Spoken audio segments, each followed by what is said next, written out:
Welcome to our Cybersecurity Essentials video series. I'm working from home, now what? The goal of our video series is to explore cybersecurity and provide you with the knowledge to help keep you safe. We'll put cybersecurity in the terms the average user will understand by relating it to everyday activities. We'll teach you the basic concepts behind cyber threats and the defenses that will help you understand your role in cybersecurity.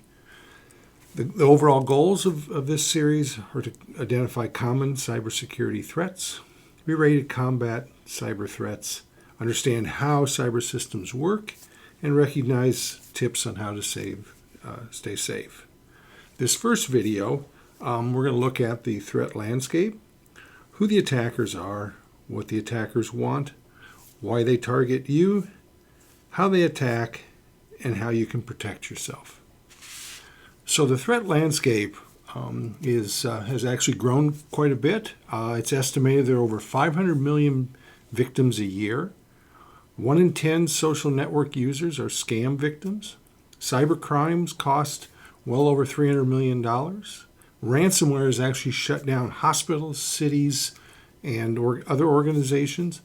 And the bottom line is the attackers are getting rich. But before we move on, I want to just have a little bit of brief history.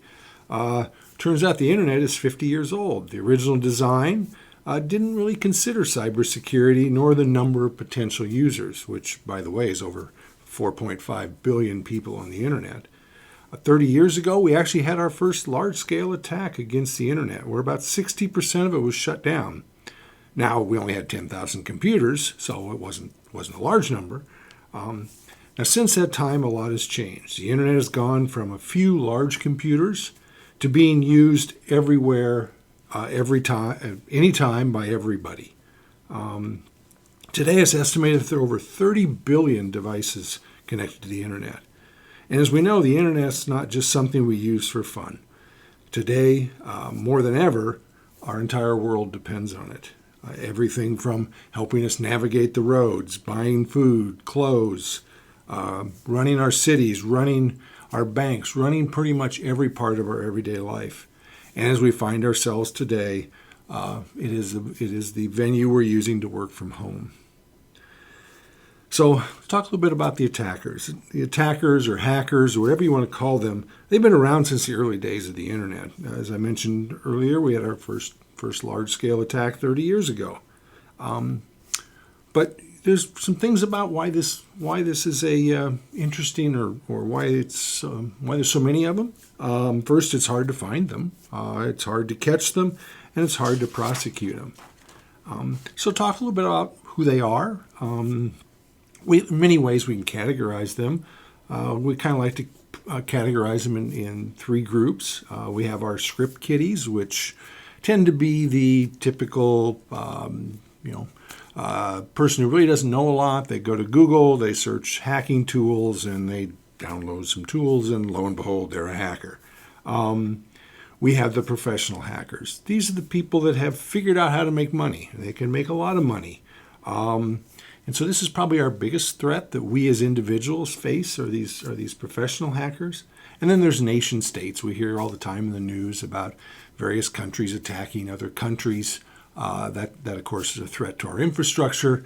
But really what we're trying to focus on in this series is the threats that we face at home. Now, as I said, the internet's been around 50 years, 30 years since the first major attack. But we've really seen a big change in the last 15, 20 years. We've seen a lot more attackers, as we've mentioned, a lot more devices on the internet, a lot of motivation for attacking. The biggest motivation is they've figured out how to make money. 30 years ago, when that attack happened, he didn't make any money. Matter of fact, he was prosecuted and was put in jail. Today, they're able to really make a lot of money, and there's a lot of potential victims. The 4.5 billion people on the internet are all potential victims. And there's more data to steal, more information. And now we're in a world where we're online all the time. And so not only are there more victims, but the victims are spending more time online. So let's talk a little bit about what the attackers want.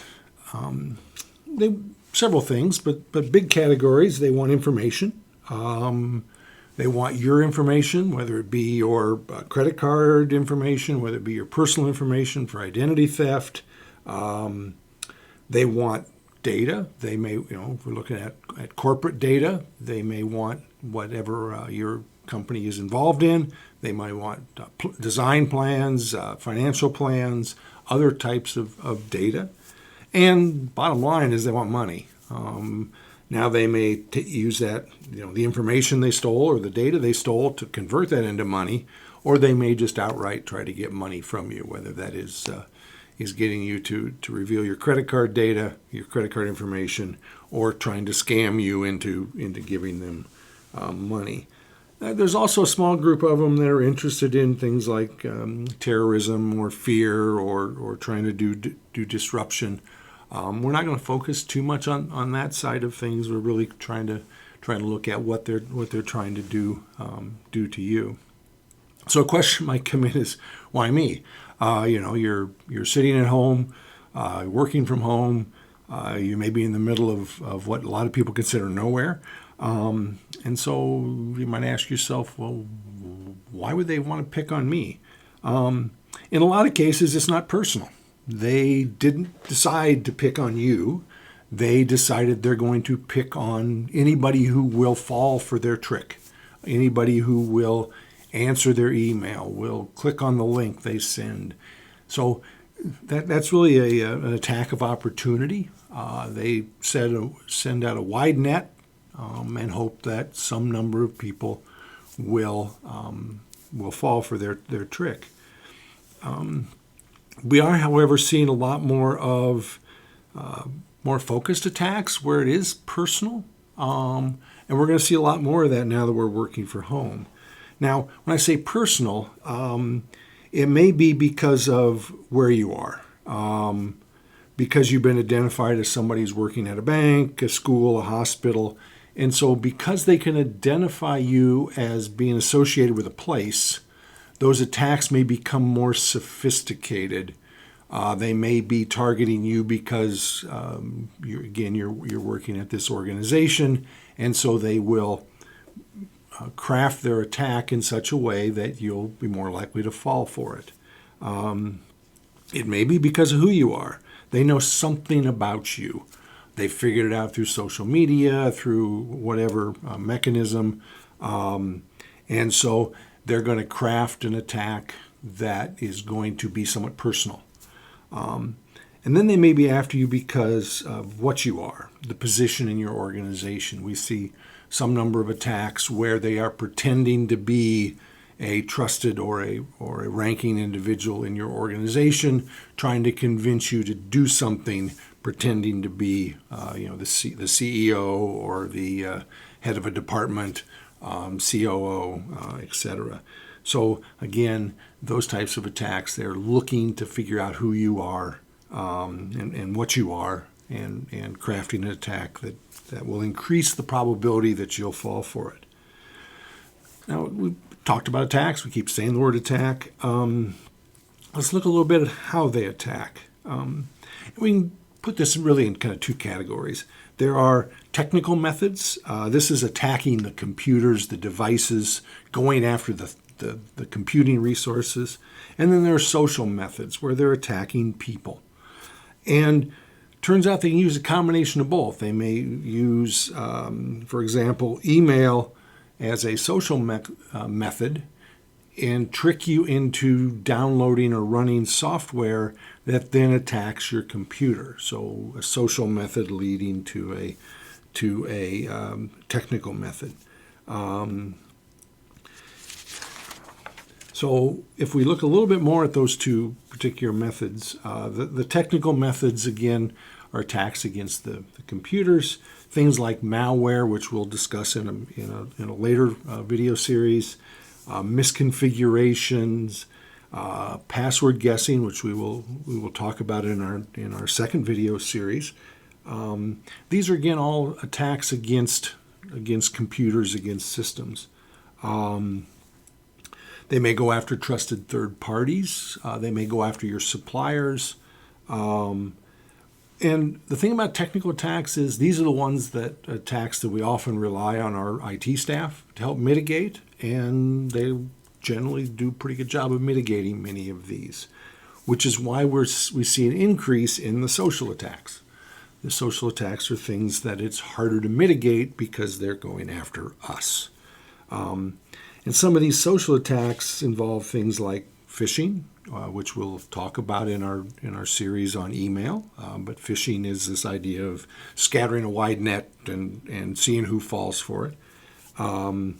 Things like viruses, software downloads, malicious websites, driving somebody to go to a bad website. And we're seeing more and more things like social media helping to often drive us to websites or drive us to do things that will be a security risk.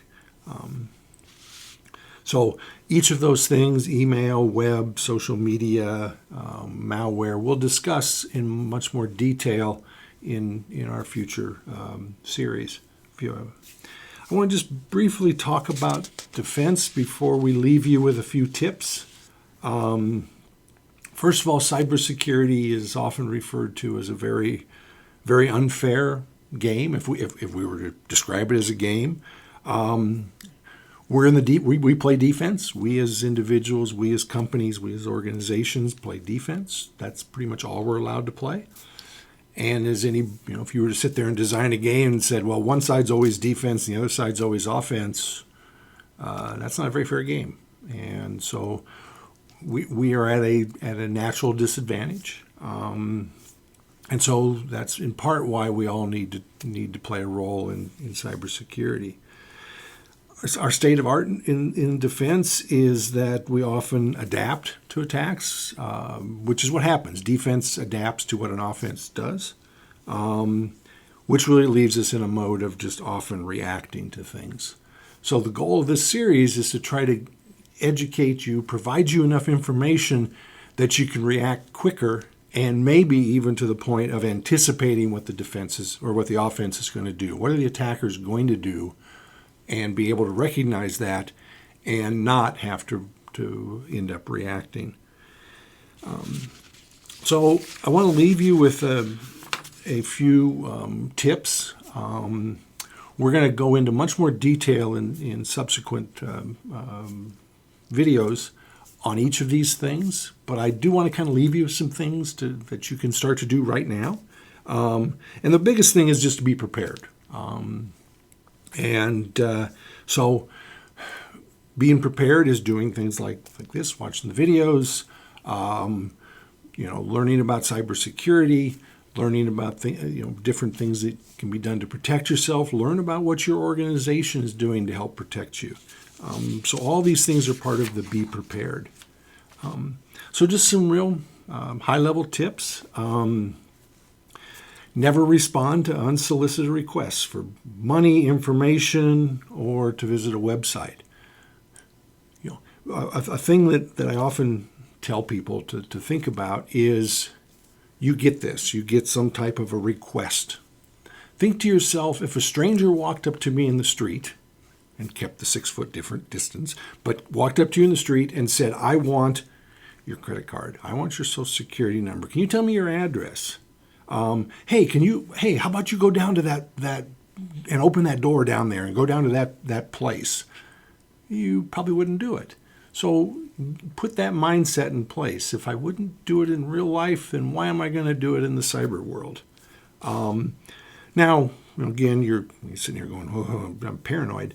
Again, look at things suspiciously, but we're not going to tell you throughout this that you can't do things, that you absolutely, you have to carry out work, you have to be able to do your job. Another thing to look at, if going to websites, we tell people to type in the name of the website. You get an email that says there's been suspicious activity in your bank account. Okay, go to your browser and log into your bank. Type in the name of your bank and log in. And look up in the corner and you'll see a padlock. You'll see some sort of indication that is the website. So instead of clicking on the link, you actually go in, log into your bank, log into that website, because you've typed it into the address bar.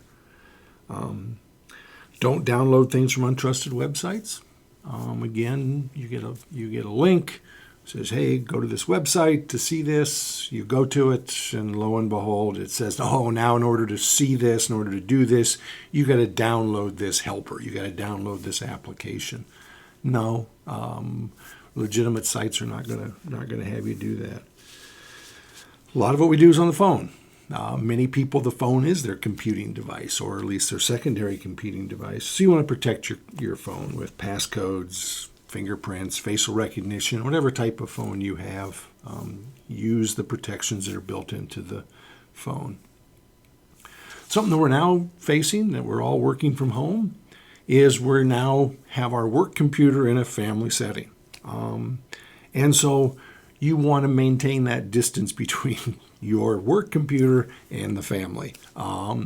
So your work computer is your work computer. That's not a computer that you're going to let others use, because they may accidentally do the things that may put your computer in risk, that may expose things like your login into your company, etc. So those are just some real high-level tips, and again, we're gonna go into more detail about those as we move forward into this series. Part 2 of our series, we'll actually look at passwords, issues around passwords, how to make passwords strong, how to keep them secret, and we'll talk some about some other technologies around passwords. This video series is produced by Iowa State University, and with support from Des Moines Area Community College and the Iowa Cyber Hub. It's copyrighted by Iowa State and under Creative Commons. So again, we want you to check out the rest of our videos in the series, Working from Home, where again we'll look at and take some more in-depth look at how attackers operate and how you can better defend yourself. So again, thank you for watching this series.